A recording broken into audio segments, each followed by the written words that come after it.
Ô Felipe, conta pra gente um pouco então como é que chega esse arco da sua história, né, de você estar nessa candidatura. A Gisele me contou, você tem apoio da Ana Schemani, inclusive, que eu entrevistei aqui no DCM, no meio do ano, foi no inverno do ano passado, ela que foi uma voz altiva contra os horrores da tentativa trumpista de colocar o Brasil sob sanções e tal. Eu queria te ouvir um pouco sobre isso. Não, muito obrigado outra vez pela oportunidade de estar aqui com você hoje. Mais ou menos esse dezembro passado, eu tive uma conversa com a deputada Ana Schemani, que foi a primeira iraniana americana a se candidatar e ganhar uma eleição aqui na Flórida. E por 8 anos ela tem sido essa pessoa que tem trazido essa bandeira progressista para a legislatura da Flórida, que é um estado meio, digamos, conservador aqui, né? Então, quando ela terminou o mandato dela, agora o último, ela pediu para eu continuar o legado dela, né, com a política progressista. E por muitos anos eu tenho sido uma pessoa que tem lutado pelos direitos dos imigrantes, dos direitos da comunidade LGBT, das mulheres aqui. E foi assim que a gente se conheceu, mais ou menos uns 10 anos atrás. Que legal, que legal. E aí, bom, de lá para cá, você, né, da sua atuação, chega essa responsabilidade política, né? Como é que está a recepção dessa notícia, num momento em que também há uma repressão com viés de Estado sobre imigrantes e tal, e você um brasileiro com essa possibilidade. Como é que está essa recepção popular aí? Bom, não somente essa repressão contra os imigrantes, né? Uma repressão contra a democracia, contra a Constituição americana, contra tudo que a gente conhece como valores daqui, né? Então, eu comecei a minha vida aqui nos Estados Unidos como uma pessoa indocumentada. Eu fui indocumentado por 15 anos da minha vida, não podia voltar pro Brasil. E sou considerado o que eles chamam aqui de dreamer, né? Que é uma pessoa que chegou aqui quando jovem ou criança e que cresceu aqui. E mais ou menos, só tem 4 anos, mais ou menos 5 anos, que eu sou um cidadão americano, ou seja, demorou muito tempo, né? Esse meu sonho americano de ser cidadão demorou 20 anos. Mas ao mesmo tempo que eu estava vivendo essa repressão já por tantos anos, eu também me engajei politicamente através do movimento pró-imigrante. E hoje lidero uma organização que é pró-imigrante. Eu digo tudo isso porque, com certeza a recepção aqui tem sido ótima, mas ao mesmo tempo não significa que não exista pessoas que estão contra essa agenda progressista. Por isso que eu comecei a campanha mais ou menos 1 ano antes da eleição, para poder não só levantar dinheiro, mas também já começar a falar com as pessoas que estão votando. Quase todos os fins de semana eu saio para bater nas portas das pessoas, conversar. E pergunto sempre, qual é o assunto mais importante para você? E, sem dúvida nenhuma, a coisa que sempre vem é a economia, no sentido dos preços das coisas. A vida aqui está muito cara, está muito difícil. Você vai no mercado, o que você antigamente conseguia comprar, não consegue mais comprar mais. Então, isso tem criado um momento onde tem abrido as portas para um movimento mais progressista que fala sobre a opressão dos trabalhadores de maneira mais apontada, digamos, né? Então, a minha história como uma pessoa que viveu opressão, que sabe o que significa não ter dinheiro, não ter um trabalho digno, ter que lutar pelo seu dia a dia, realmente chega a tocar várias pessoas.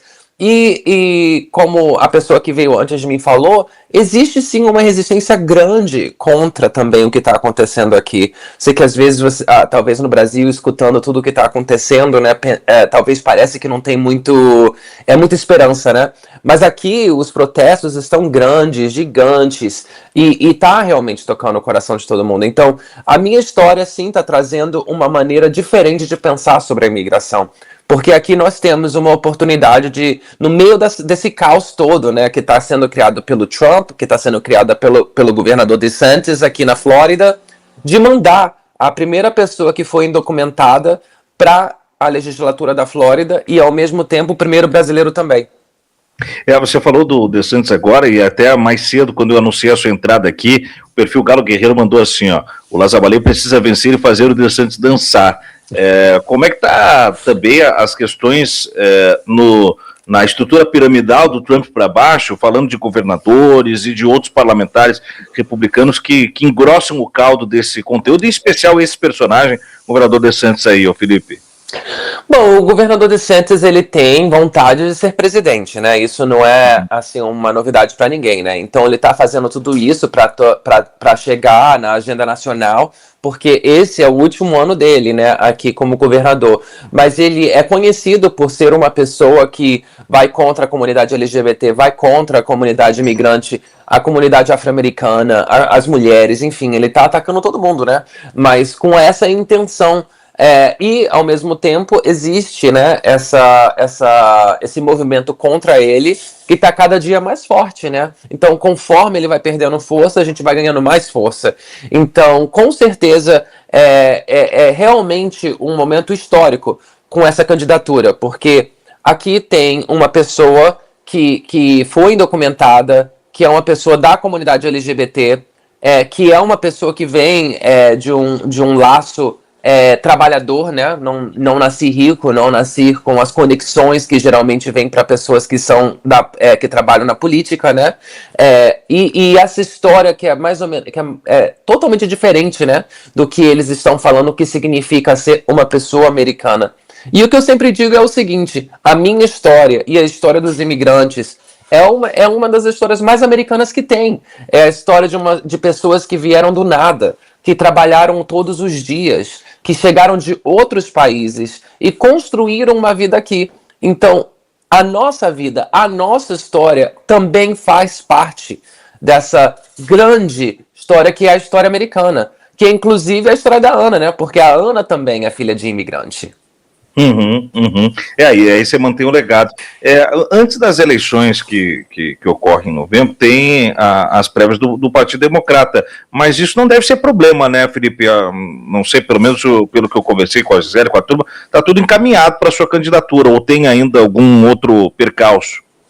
Bom, até agora não tem ninguém indo contra mim nas prévias do Partido Democrata, porém a gente tem até junho, né, para poder, uma pessoa ainda pode entrar, mas eu já consegui muito apoio, né, dentro do próprio partido, inclusive trazendo uma certa união entre as partes mais progressistas e as partes mais moderadas do partido também, atrás dessa minha candidatura, que é uma candidatura histórica, né? Então, mas é como tudo, sabe? Você tem que continuar trabalhando duro, né? E eu sempre falo que trabalho é o meu nome, né? É o que eu faço, é o que eu sei fazer. E mais importante também é que a razão que eu tô me candidatando não é porque eu quero uma coisa no meu resumê, né? Não é por isso, é porque eu quero trazer uma política diferente. É uma política que escuta o povo, que traz esses recursos que foram tirados da gente por muitos anos. E isso está realmente levando não só os democratas, mas até mesmo alguns republicanos que estão começando a me apoiar. Ou seja, existe um momento diferente aqui que está acontecendo, né? Porque o que foi prometido não está, até mesmo para os próprios republicanos, não estão acontecendo. O que foi prometido é que os preços iam abaixar, que a vida ia ficar melhor, que a economia ia ser mais igualitária, que não haveria guerras fora, que o Epstein Files iam ser mostrados para o mundo, que ia acabar, que eles iam punir até mesmo as pessoas mais ricas nesse país que cometeram crimes. E o que está acontecendo é o contrário. E por isso está trazendo até mesmo uma fracção dessa coalição que levou o Trump ao poder.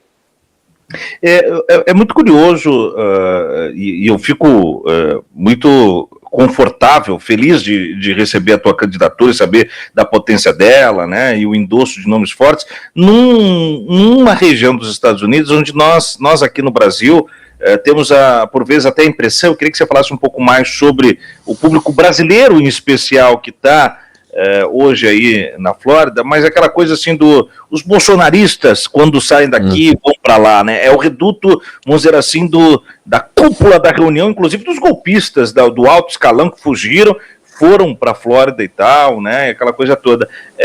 Mas não existe só essa gente no mundo. Queria que você falasse um pouco mais da comunidade brasileira, de imigrantes de maneira geral, e a relação com você que atua com os imigrantes, de imigrantes de outros países que te acolhem, né, como um representante universal disso, Filipe.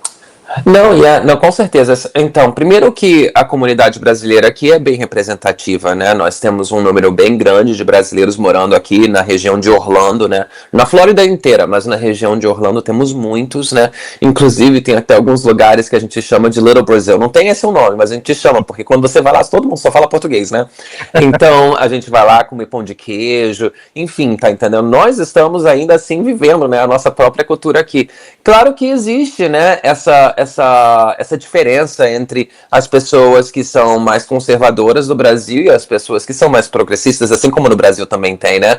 Mas ao mesmo tempo, nós todos estamos vivendo essa vida de imigrante aqui, tá entendendo? Essa vida na qual que você chegou aqui sem os seus papéis, ou talvez só com um visto de turista. Quando você entra no carro, você tem medo que o ICE vai te levar no meio da noite para uma prisão que, sinceramente, não respeita nenhum dos nossos direitos humanos ou a dignidade humana.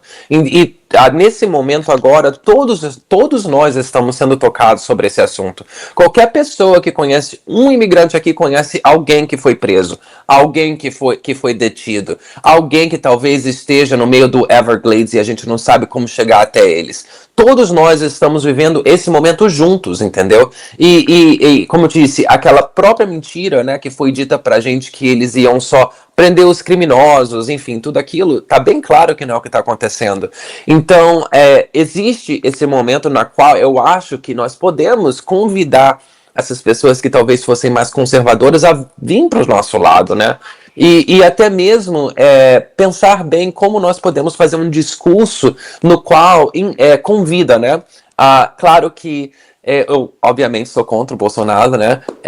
Sou contra muito da pauta do Bolsonaro, sem dúvida nenhuma, né? Mas ao mesmo tempo eu vejo, né, que muitas das pessoas que apoiavam ele eram da classe média ou talvez até mesmo pessoas pobres. Então tem que haver um espaço onde a gente possa convidar essas pessoas para que a gente realmente consiga ganhar uma vitória que fique, né? Não uma vitória que só vem e vai, né? Dou um exemplo aqui de uma família que fazia parte de uma igreja muito conservadora aqui em Orlando e foi para a organização onde eu trabalho para pedir ajuda, porque a igreja não estava ajudando eles, não estava escrevendo uma carta para o marido dessa pessoa sair da detenção, que eu acabei escrevendo e eu acabei fazendo tudo isso, né? Então, por estar engajado nessa luta, e não só engajado na luta, digamos, numa maneira mais massiva, né, e mais inclusiva, nós estamos trazendo também pessoas de outros lugares do mundo, né? Antigamente, eu tava falando isso outro dia. Quando eu cheguei aqui, 25 anos atrás, uma pessoa cubana chegava, ela colocava o pé aqui e ela automaticamente conseguia o green card, né? Isso já não existe mais. Muitos cubanos estão sendo deportados. E eu falei pro meu amigo no outro dia, nossa, eu nunca imaginei que eu estaria hoje em dia lutando para que uma pessoa cubana pudesse se tornar um cidadão americano. Então, por esse motivo, né, muitas pessoas estão vindo para o nosso lado e, ao mesmo tempo, a minha história e o trabalho que eu faço, né, porque, na verdade, o que conta não é o que você fala, é o que você faz, né. Então, tá trazendo, assim, uma conexão especial, né?